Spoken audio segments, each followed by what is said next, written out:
The Return of Sherlock Holmes by Sir Arthur Conan Doyle. The Adventure of Black Peter. I have never known my friend to be in better form, both mental and physical, than in the year '95. His increasing fame had brought with it an immense practice, and I should be guilty of an indiscretion if I were even to hint at the identity of some of the illustrious clients who crossed our humble threshold in Baker Street. Holmes, however, like all great artists, lived for his art's sake, and, save in the case of the Duke of Holdernesse, I have seldom known him claim any large reward for his inestimable services. So unworldly was he, or so capricious, that he frequently refused his help to the powerful and wealthy, where the problem made no appeal to his sympathies, while he would devote weeks of most intense application to the affairs of some humble client whose case presented those strange and dramatic qualities which appealed to his imagination and challenged his ingenuity. In this memorable year '95, a curious and incongruous succession of cases had engaged his attention, ranging from his famous investigation of the sudden death of Cardinal Tasca, an inquiry which was carried out by him at the express desire of His Holiness the Pope, down to his arrest of Wilson, the notorious canary trainer, which removed a plague spot from the East End of London. Close on the heels of these two famous cases came the tragedy of Woodman's Lee, and the very obscure circumstances which surrounded the death of Captain Peter Carey. No record of the doings of Mr. Sherlock Holmes would be complete which did not include some account of this very unusual affair. During the first week of July, my friend had been absent so often and so long from our lodgings that I knew he had something on hand. The fact that several rough-looking men called during that time and inquired for Captain Basil made me understand that Holmes was working somewhere under one of the numerous disguises and names with which he concealed his own formidable identity. He had at least 5 small refuges in different parts of London, in which he was able to change his personality. He said nothing of his business to me, and it was not my habit to force a confidence. The first positive sign which he gave me of the direction which his investigation was taking was an extraordinary one. He had gone out before breakfast, and I had sat down to mine when he strode into the room, his hat upon his head and a huge barbed-headed spear tucked like an umbrella under his arm. "Good gracious, Holmes!" I cried. "You don't mean to say that you have been walking about London with that thing?" "I drove to the butcher's and back." "The butcher's?" "And I return with an excellent appetite. There can be no question, my dear Watson, of the value of exercise before breakfast. But I am prepared to bet that you will not guess the form that my exercise has taken." "I will not attempt it." He chuckled as he poured out the coffee. "If you could have looked into Allardyce's back shop, you would have seen a dead pig swung from a hook in the ceiling, and a gentleman in his shirt sleeves furiously stabbing at it with this weapon. I was that energetic person, and I have satisfied myself that by no exertion of my strength can I transfix the pig with a single blow. Perhaps you would care to try." "Not for worlds. But why were you doing this?" "Because it seemed to me to have an indirect bearing upon the mystery of Woodman's Lee. Ah, Hopkins, I got your wire last night, and I have been expecting you. Come and join us." Our visitor was an exceedingly alert man, 30 years of age, dressed in a quiet tweed suit, but retaining the erect bearing of one who was accustomed to official uniform. I recognized him at once as Stanley Hopkins, a young police inspector, for whose future Holmes had high hopes, while he in turn professed the admiration and respect of a pupil for the scientific methods of the famous amateur. Hopkins's brow was clouded, and he sat down with an air of deep dejection. "No, thank you, sir. I breakfasted before I came round. I spent the night in town, for I came up yesterday to report." "And what had you to report?" "Failure, sir. Absolute failure." "You have made no progress?" "None." "Dear me, I must have a look at the matter." "I wish to heavens that you would, Mr. Holmes. It's my first big chance, and I am at my wits' end. For goodness sake, come down and lend me a hand." "Well, well, it just happens that I have already read all the available evidence, including the report of the inquest with some care. "By the way, what do you make of that tobacco pouch found on the scene of the crime? Is there no clue there?" Hopkins looked surprised. "It was the man's own pouch, sir. His initials were inside it. And it was of sealskin, and he was an old sealer." "But he had no pipe." "No, sir, we could find no pipe. Indeed, he smoked very little, and yet he might have kept some tobacco for his friends." "No doubt. I only mention it because, if I had been handling the case, I should have been inclined to make that the starting point of my investigation. However, my friend Dr. Watson knows nothing of this matter, and I should be none the worse for hearing the sequence of events once more. Just give us some short sketches of the essentials." Stanley Hopkins drew a slip of paper from his pocket. "I have a few dates here which will give you the career of the dead man, Captain Peter Carey. He was born in '45, 50 years of age. He was a most daring and successful seal and whale fisher. In 1883 he commanded the steam sealer Sea Unicorn, of Dundee. He had then had several successful voyages in succession, and in the following year, 1884, he retired. After that he travelled for some years, and finally he bought a small place called Woodman's Lee, near Forest Row in Sussex. There he has lived for 6 years, and there he died just a week ago today. There were some most singular points about the man. In ordinary life he was a strict Puritan, a silent, gloomy fellow. His household consisted of his wife, his daughter, aged 20, and 2 female servants. These last were continually changing, for it was never a very cheery situation, and sometimes it became past all bearing. The man was an intermittent drunkard, and when he had the fit on him he was a perfect fiend. He has been known to drive his wife and daughter out of doors in the middle of the night and flog them through the park until the whole village outside the gates was aroused by their screams. He was summoned once for a savage assault upon the old vicar, who had called upon him to remonstrate with him upon his conduct. In short, Mr. Holmes, you would go far before you found a more dangerous man than Peter Carey, and I have heard that he bore the same character when he commanded his ship. He was known in the trade as Black Peter, and the name was given him not only on account of his swarthy features and the colour of his huge beard, but for the humours which were the terror of all around him. I need not say that he was loathed and avoided by every one of his neighbours, and that I have not heard one single word of sorrow about his terrible end.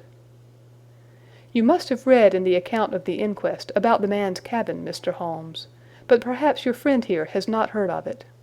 He had built himself a wooden outhouse, he always called it the cabin, a few hundred yards from his house, and it was here that he slept every night. It was a little single-roomed hut, 16 feet by 10. He kept the key in his pocket, made his own bed, cleaned it himself, and allowed no other foot to cross the threshold. There are small windows on each side, which were covered by curtains and never opened. One of these windows was turned towards the high road, and when the light burned in it at night, the folk used to point it out to each other and wonder what Black Peter was doing in there. That's the window, Mr. Holmes, which gave us one of the few bits of positive evidence that came out at the inquest. You remember that a stonemason, named Slater, walking from Forest Row about 1 o'clock in the morning, 2 days before the murder, stopped as he passed the grounds and looked at the square of light still shining among the trees. He swears that the shadow of a man's head turned sideways was clearly visible on the blind, and that this shadow was certainly not that of Peter Carey, whom he knew well. It was that of a bearded man, but the beard was short and bristled forward in a way very different from that of the captain. So he says, but he had been 2 hours in the public-house, and it is some distance from the road to the window. Besides, this refers to the Monday, and the crime was done upon the Wednesday. On the Tuesday, Peter Carey was in one of his blackest moods, flushed with drink and as savage as a dangerous wild beast. He roamed about the house, and the women ran for it when they heard him coming. Late in the evening he went down to his own hut. About 2 o'clock the following morning, his daughter, who slept with her window open, heard a most fearful yell from that direction, but it was no unusual thing for him to bawl and shout when he was in drink, so no notice was taken. On rising at 7, one of the maids noticed that the door of the hut was open, but so great was the terror which the man caused that it was midday before anyone would venture down to see what had become of him. Peeping into the open door, they saw a sight which sent them flying, with white faces, into the village. Within an hour I was on the spot and had taken over the case. Well, I have fairly steady nerves, as you know, Mr. Holmes, but I give you my word that I got a shake when I put my head into that little house.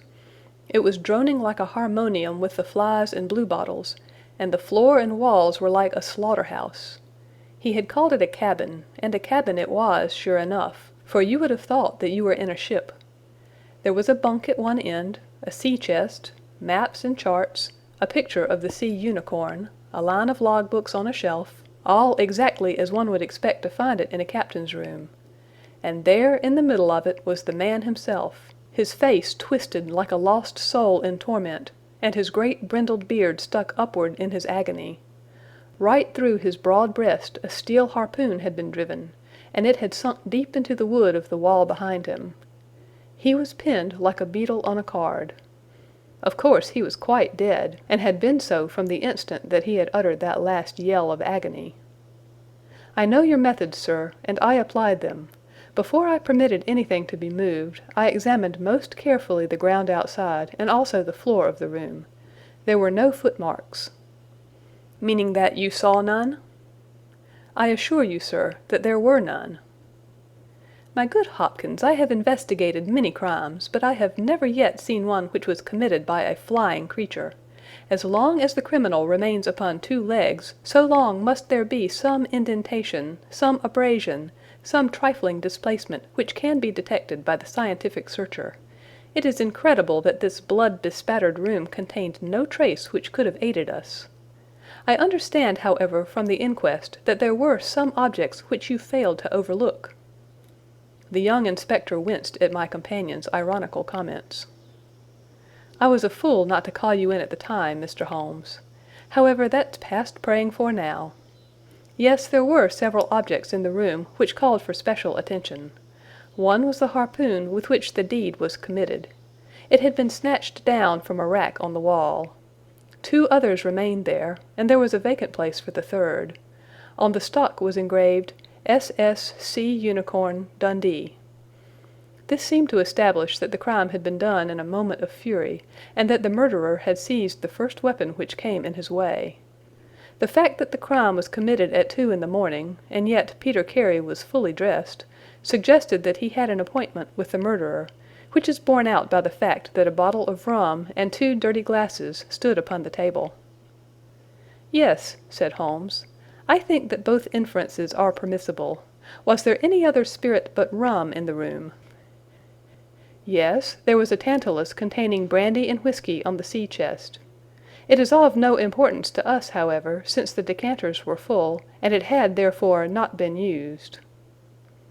For all that, its presence has some significance, said Holmes.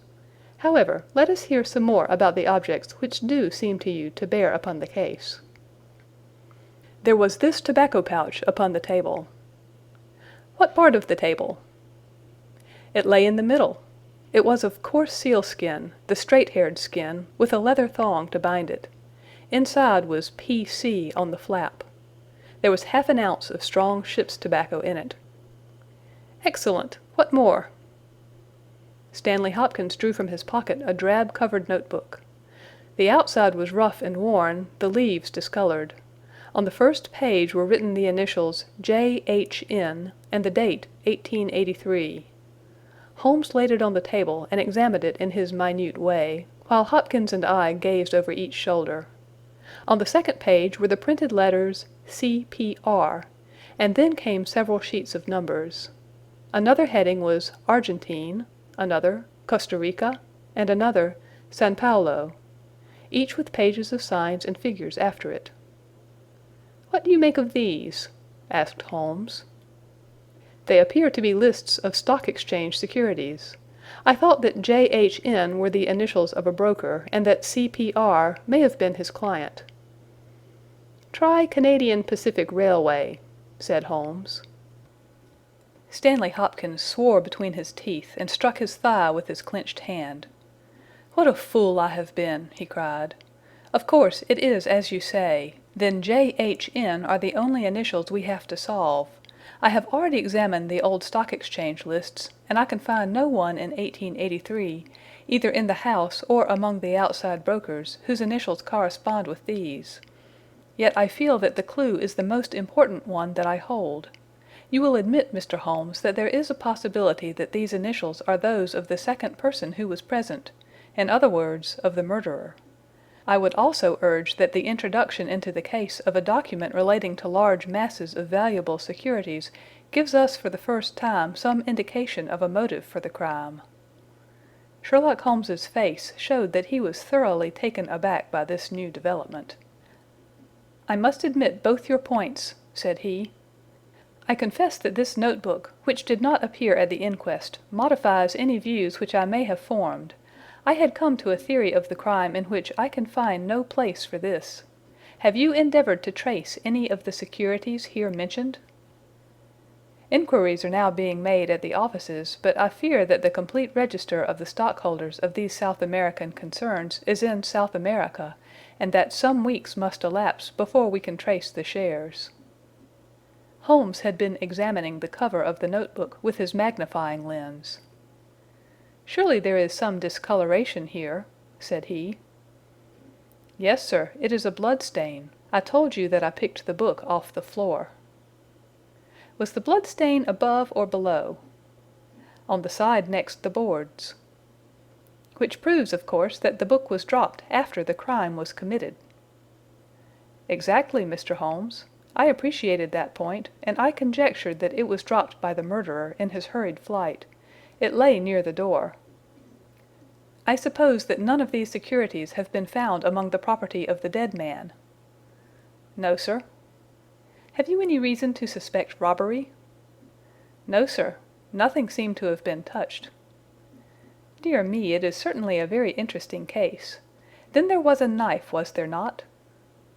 "A sheath knife, still in its sheath. It lay at the feet of the dead man. Mrs. Carey has identified it as being her husband's property." Holmes was lost in thought for some time. "Well," said he, at last, "I suppose I shall have to come out and have a look at it."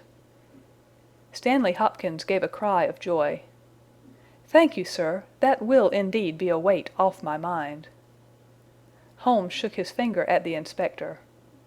"It would have been an easier task a week ago," said he. "But even now my visit may not be entirely fruitless. Watson, if you can spare the time, I should be very glad of your company. If you will call a four-wheeler, Hopkins, we shall be ready to start for Forest Row in a quarter of an hour." Alighting at the small wayside station, we drove for some miles through the remains of widespread woods, which were once part of that great forest which for so long held the Saxon invaders at bay, the impenetrable Weald, for 60 years the bulwark of Britain. Vast sections of it have been cleared, for this is the seat of the first ironworks of the country, and the trees have been felled to smelt the ore. Now the richer fields of the north have absorbed the trade, and nothing save these ravaged groves and great scars in the earth show the work of the past. Here, in a clearing upon the green slope of a hill, stood a long, low stone house, approached by a curving drive running through the fields. Nearer the road, and surrounded on 3 sides by bushes, was a small outhouse, one window and the door facing in our direction. It was the scene of the murder. Stanley Hopkins led us first to the house, where he introduced us to a haggard, gray-haired woman, the widow of the murdered man, whose gaunt and deep-lined face, with the furtive look of terror in the depths of her red-rimmed eyes, told of the years of hardship and ill usage which she had endured. With her was her daughter, a pale, fair-haired girl, whose eyes blazed defiantly at us as she told us that she was glad that her father was dead, and that she blessed the hand which had struck him down. It was a terrible household that Black Peter Carey had made for himself, and it was with a sense of relief that we found ourselves in the sunlight again, and making our way along a path which had been worn across the fields by the feet of the dead man. The outhouse was the simplest of dwellings, wooden-walled, shingle-roofed, one window beside the door and one on the farther side. Stanley Hopkins drew the key from his pocket and had stooped to the lock, when he paused with a look of attention and surprise upon his face. "Someone has been tampering with it," he said. There could be no doubt of the fact. The woodwork was cut, and the scratches showed white through the paint, as if they had been that instant done. Holmes had been examining the window. "Someone has tried to force this also. Whoever it was has failed to make his way in. He must have been a very poor burglar." "This is a most extraordinary thing," said the inspector. "I could swear that these marks were not here yesterday evening." "Some curious person from the village, perhaps," I suggested. "Very unlikely. Few of them would dare to set foot in the grounds, far less try to force their way into the cabin. What do you think of it, Mr. Holmes?" "I think that fortune is very kind to us." "You mean that the person will come again?" "It is very probable. He came expecting to find the door open. He tried to get in with the blade of a very small penknife. He could not manage it. What would he do?" "Come again next night with a more useful tool." "So I should say. It will be our fault if we are not there to receive him. Meanwhile, let me see the inside of the cabin." The traces of the tragedy had been removed, but the furniture within the little room still stood as it had been on the night of the crime. For 2 hours, with most intense concentration, Holmes examined every object in turn, but his face showed that his quest was not a successful one. Once only he paused in his patient investigation. "Have you taken anything off this shelf, Hopkins?" "No, I have moved nothing." "Something has been taken. There is less dust in this corner of the shelf than elsewhere. It may have been a book lying on its side. It may have been a box. Well, well, I can do nothing more. Let us walk in these beautiful woods, Watson, and give a few hours to the birds and the flowers. We shall meet you here later, Hopkins, and see if we can come to closer quarters with the gentleman who has paid this visit in the night." It was past 11 o'clock when we formed our little ambuscade. Hopkins was for leaving the door of the hut open, but Holmes was of the opinion that this would rouse the suspicions of the stranger. The lock was a perfectly simple one, and only a strong blade was needed to push it back. Holmes also suggested that we should wait, not inside the hut, but outside it, among the bushes which grew round the farther window. In this way we should be able to watch our man if he struck a light, and see what his object was in this stealthy nocturnal visit. It was a long and melancholy vigil, and yet brought with it something of the thrill which the hunter feels when he lies beside the water-pool and waits for the coming of the thirsty beast of prey. What savage creature was it which might steal upon us out of the darkness? Was it a fierce tiger of crime which could only be taken fighting hard with flashing fang and claw, or would it prove to be some skulking jackal, dangerous only to the weak and unguarded? In absolute silence we crouched amongst the bushes, waiting for whatever might come. At first the steps of a few belated villagers, or the sound of voices from the village, lightened our vigil, but one by one these interruptions died away, and an absolute stillness fell upon us, save for the chimes of the distant church, which told us of the progress of the night, and for the rustle and whisper of a fine rain falling amid the foliage which roofed us in. 2:30 had chimed, and it was the darkest hour which precedes the dawn, when we all started as a low but sharp click came from the direction of the gate. Someone had entered the drive. Again there was a long silence, and I had begun to fear that it was a false alarm, when a stealthy step was heard upon the other side of the hut, and a moment later a metallic scraping and clinking. The man was trying to force the lock. This time his skill was greater, or his tool was better, for there was a sudden snap and the creak of the hinges. Then a match was struck, and the next instant the steady light from a candle filled the interior of the hut.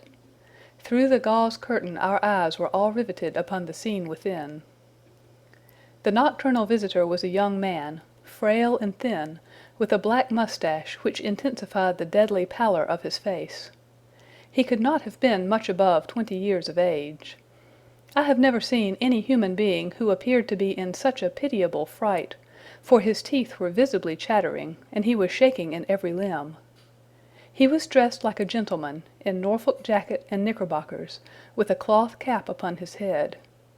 We watched him staring round with frightened eyes. Then he laid the candle end upon the table and disappeared from our view into one of the corners. He returned with a large book, one of the log books which formed a line upon the shelves. Leaning on the table, he rapidly turned over the leaves of this volume until he came to the entry which he sought. Then, with an angry gesture of his clenched hand, he closed the book, replaced it in the corner, and put out the light. He had hardly turned to leave the hut when Hopkins's hand was on the fellow's collar, and I heard his loud gasp of terror as he understood that he was taken. The candle was relit, and there was our wretched captive, shivering and cowering in the grasp of the detective. He sank down upon the sea-chest, and looked helplessly from one of us to the other. "Now, my fine fellow," said Stanley Hopkins, "who are you, and what do you want here?" The man pulled himself together and faced us with an effort at self-composure. "You are detectives, I suppose?" said he. "You imagine I am connected with the death of Captain Peter Carey. I assure you that I am innocent." "We'll see about that," said Hopkins. "First of all, what is your name?" "It is John Hopley Nealigan." I saw Holmes and Hopkins exchange a quick glance. "What are you doing here?" "Can I speak confidentially?" "No, certainly not." "Why should I tell you?" "If you have no answer, it may go badly with you at the trial." The young man winced. "Well, I will tell you," he said. "Why should I not? And yet I hate to think of this old scandal gaining a new lease of life. Did you ever hear of Dawson and Nealigan?" I could see from Hopkins' face that he never had, but Holmes was keenly interested. "You mean the West Country bankers," said he. "They failed for $1 million, ruined half the county families of Cornwall, and Nealigan disappeared." "Exactly. Nealigan was my father." At last we were getting something positive, and yet it seemed a long gap between an absconding banker and Captain Peter Carey pinned against the wall with one of his own harpoons. We all listened intently to the young man's words. "It was my father who was really concerned. Dawson had retired. I was only 10 years of age at the time, but I was old enough to feel the shame and horror of it all. It has always been said that my father stole all the securities and fled. It is not true.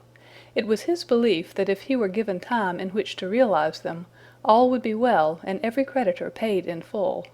He started in his little yacht for Norway just before the warrant was issued for his arrest. I can remember that last night when he bade farewell to my mother. He left us a list of the securities he was taking, and he swore that he would come back with his honor cleared, and that none who had trusted him would suffer. Well, no word was ever heard from him again. Both the yacht and he vanished utterly. We believed, my mother and I, that he and it, with the securities that he had taken with him, were at the bottom of the sea. We had a faithful friend, however, who is a business man, and it was he who discovered some time ago that some of the securities which my father had with him had reappeared on the London market. You can imagine our amazement. I spent months in trying to trace them, and at last, after many doubtings and difficulties, I discovered that the original seller had been Captain Peter Carey, the owner of this hut. Naturally, I made some inquiries about the man. I found that he had been in command of a whaler which was due to return from the Arctic seas at the very time when my father was crossing to Norway. The autumn of that year was a stormy one, and there was a long succession of southerly gales.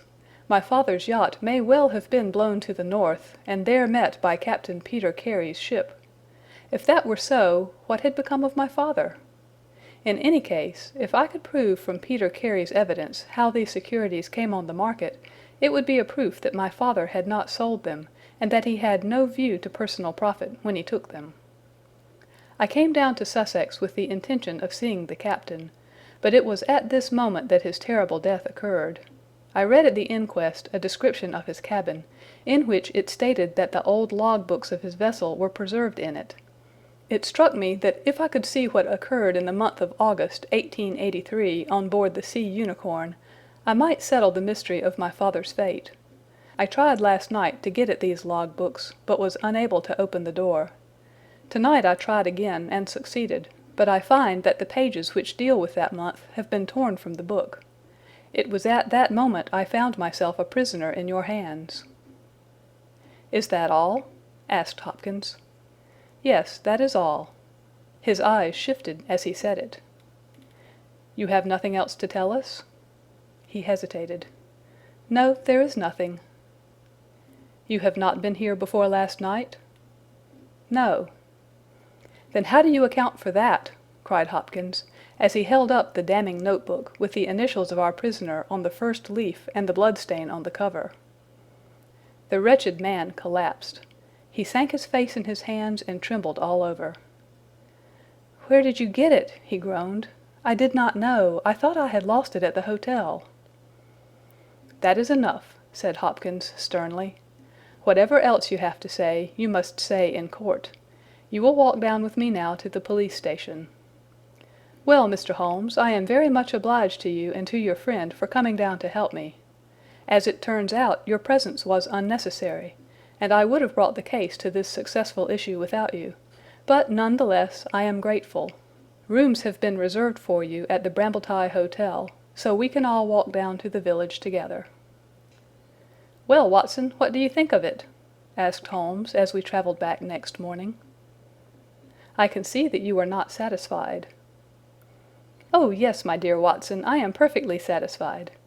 At the same time, Stanley Hopkins' methods do not commend themselves to me. I am disappointed in Stanley Hopkins. I had hoped for better things from him. One should always look for a possible alternative and provide against it. It is the first rule of criminal investigation." "What, then, is the alternative?" "The line of investigation which I have myself been pursuing. It may give us nothing, I cannot tell, but at least I shall follow it to the end." Several letters were waiting for Holmes at Baker Street. He snatched one of them up, opened it, and burst out into a triumphant chuckle of laughter. "Excellent, Watson! The alternative develops. Have you telegraph forms? Just write a couple of messages for me. Sumner, shipping agent, Ratcliffe Highway. Send 3 men on, to arrive 10 tomorrow morning. Basil. That's my name in those parts. The other is, Inspector Stanley Hopkins, 46 Lord Street, Brixton. Come breakfast tomorrow at 9:30. Important. Wire if unable to come. Sherlock Holmes." "There, Watson, this infernal case has haunted me for 10 days. I hereby banish it completely from my presence. Tomorrow I trust that we shall hear the last of it forever." Sharp at the hour named, Inspector Stanley Hopkins appeared, and we sat down together to the excellent breakfast which Mrs. Hudson had prepared. The young detective was in high spirits at his success. "You really think that your solution must be correct?" asked Holmes.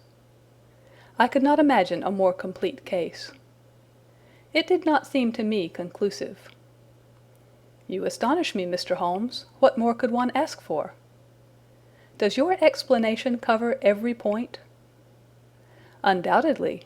I find that young Nealigan arrived at the Brambletye Hotel on the very day of the crime. He came on the pretense of playing golf. His room was on the ground floor, and he could get out when he liked. That very night he went down to Woodman's Lee, saw Peter Carey at the hut, quarrelled with him, and killed him with the harpoon. Then, horrified by what he had done, he fled out of the hut, dropping the notebook which he had brought with him in order to question Peter Carey about these different securities. You may have observed that some of them were marked with ticks, and the others, the great majority, were not. Those which are ticked have been traced on the London market, but the others presumably were still in the possession of Carey, and young Nealigan, according to his own account, was anxious to recover them in order to do the right thing by his father's creditors. After his flight he did not dare to approach the hut again for some time, but at last he forced himself to do so in order to obtain the information which he needed. Surely that is all simple and obvious?" Holmes smiled and shook his head. "It seems to me to have only one drawback, Hopkins, and that is that it is intrinsically impossible. Have you tried to drive a harpoon through a body? No? "Tut, tut, my dear sir, you must really pay attention to these details. My friend Watson could tell you that I spent a whole morning in that exercise. It is no easy matter, and requires a strong and practised arm. But this blow was delivered with such violence that the head of the weapon sank deep into the wall. Do you imagine that this anemic youth was capable of so frightful an assault? Is he the man who hobnobbed in rum and water with Black Peter in the dead of the night? Was it his profile that was seen on the blind 2 nights before? No, no, Hopkins, it is another and more formidable person for whom we must seek." The detective's face had grown longer and longer during Holmes's speech. His hopes and his ambitions were all crumbling about him. But he would not abandon his position without a struggle. "You can't deny that Nealigan was present that night, Mr. Holmes. The book will prove that. I fancy that I have evidence enough to satisfy a jury, even if you are able to pick a hole in it. Besides, Mr. Holmes, I have laid my hand upon my man.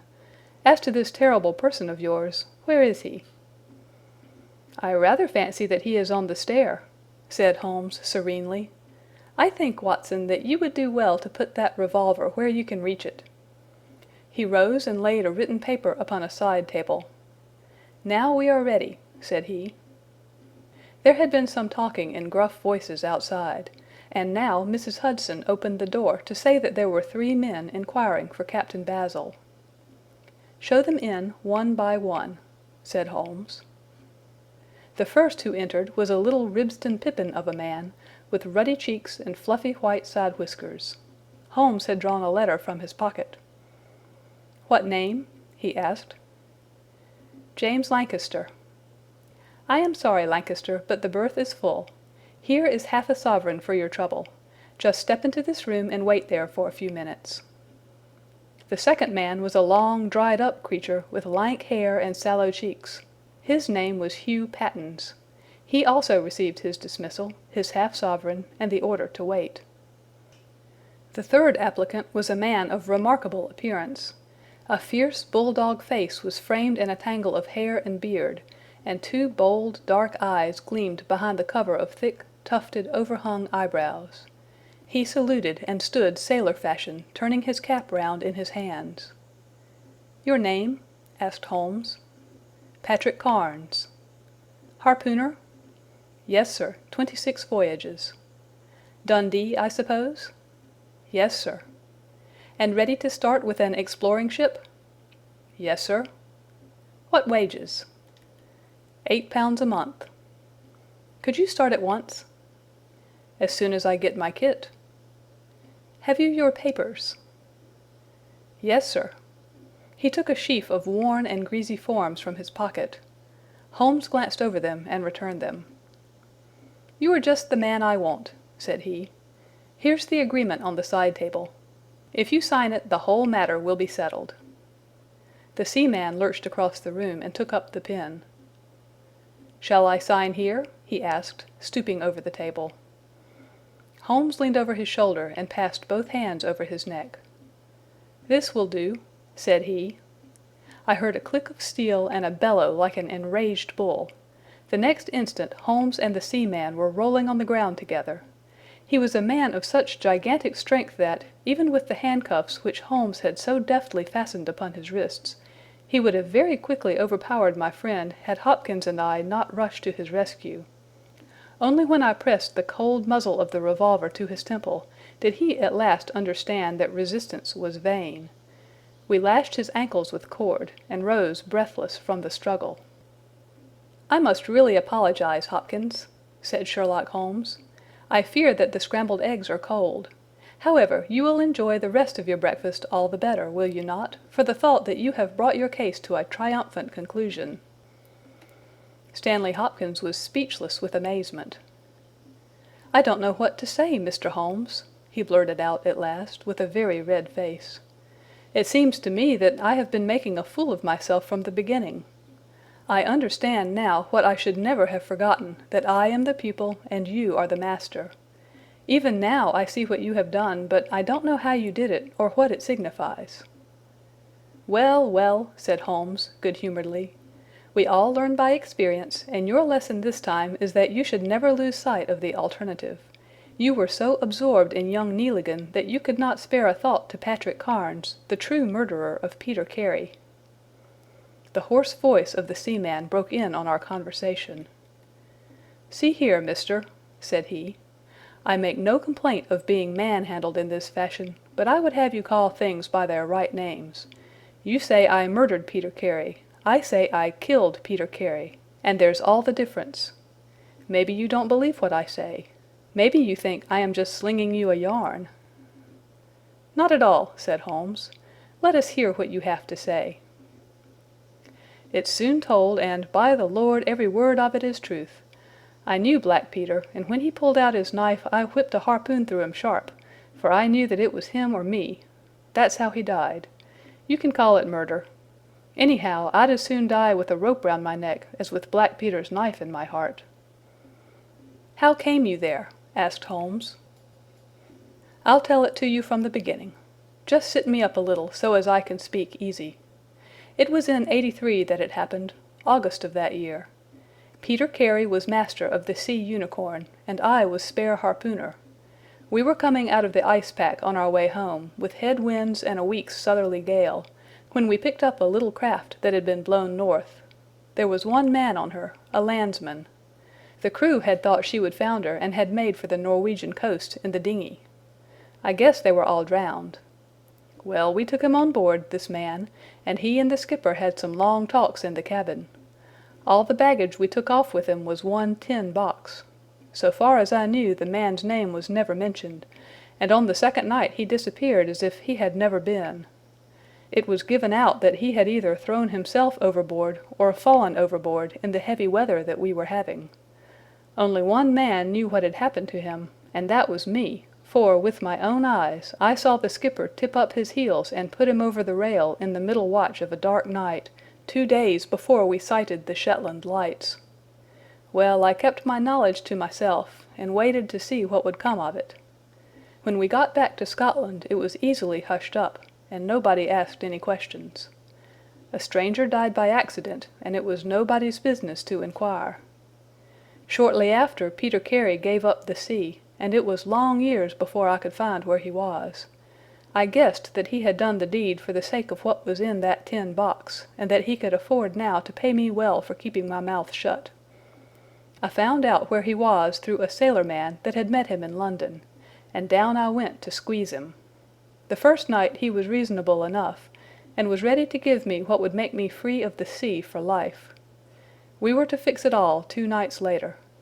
When I came, I found him 3 parts drunk, and in a vile temper. We sat down and we drank, and we yarned about old times, but the more he drank, the less I liked the look on his face. I spotted that harpoon upon the wall, and I thought I might need it before I was through. Then at last he broke out at me, spitting and cursing, with murder in his eyes, and a great clasp knife in his hand. He had not time to get it from the sheath before I had the harpoon through him. Heavens, what a yell he gave, and his face gets between me and my sleep. I stood there with his blood splashing round me, and I waited for a bit, but all was quiet, so I took heart once more. I looked round, and there was the tin box on the shelf. I had as much right to it as Peter Carey, anyhow, so I took it with me and left the hut. Like a fool, I left my baccy pouch upon the table. Now I'll tell you the queerest part of the whole story. I had hardly got outside the hut when I heard someone coming, and I hid among the bushes. A man came slinking along, went into the hut, gave a cry as if he had seen a ghost, and legged it as hard as he could run until he was out of sight. Who he was or what he wanted is more than I can tell. For my part, I walked 10 miles, got a train at Tunbridge Wells, and so reached London, and no one the wiser. Well, when I came to examine the box, I found there was no money in it, and nothing but papers that I would not dare to sell. I had lost my hold on Black Peter, and was stranded in London without a shilling. There was only my trade left. I saw these advertisements about harpooners and high wages, so I went to the shipping agents, and they sent me here. That's all I know, and I say again that if I killed Black Peter, the law should give me thanks, for I saved them the price of a hempen rope." "A very clear statement," said Holmes, rising and lighting his pipe. I think, Hopkins, that you should lose no time in conveying your prisoner to a place of safety. This room is not well adapted for a cell, and Mr. Patrick Carnes occupies too large a proportion of our carpet." "Mr. Holmes," said Hopkins, "I do not know how to express my gratitude. Even now I do not understand how you attained this result." "Simply by having the good fortune to get the right clue from the beginning. It is very possible if I had known about this notebook it might have led away my thoughts as it did yours, but all I heard pointed in the one direction. The amazing strength, the skill in the use of the harpoon, the rum and water, the sealskin tobacco pouch with the coarse tobacco, all these pointed to a seaman, and one who had been a whaler. I was convinced that the initials P.C. upon the pouch were a coincidence, and not those of Peter Carey, since he seldom smoked, and no pipe was found in his cabin. You remember that I asked whether whiskey and brandy were in the cabin. You said they were. How many landsmen are there who would drink rum when they could get these other spirits? Yes, I was certain it was a seaman." "And how did you find him?" "My dear sir, the problem had become a very simple one.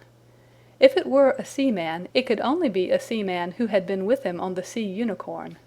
So far as I could learn, he had sailed in no other ship. I spent 3 days in wiring to Dundee, and at the end of that time I had ascertained the names of the crew of the Sea Unicorn in 1883.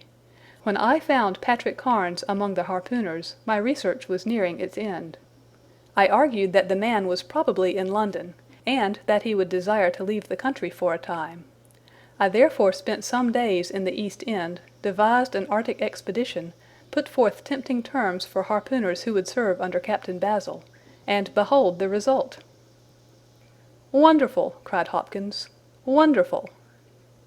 "You must obtain the release of young Nealigan as soon as possible," said Holmes. "I confess that I think you owe him some apology. The tin box must be returned to him, but, of course, the securities which Peter Carey has sold are lost forever. There's the cab, Hopkins, and you can remove your man. If you want me for the trial, my address and that of Watson will be somewhere in Norway. I'll send particulars later." End of The Adventure of Black Peter,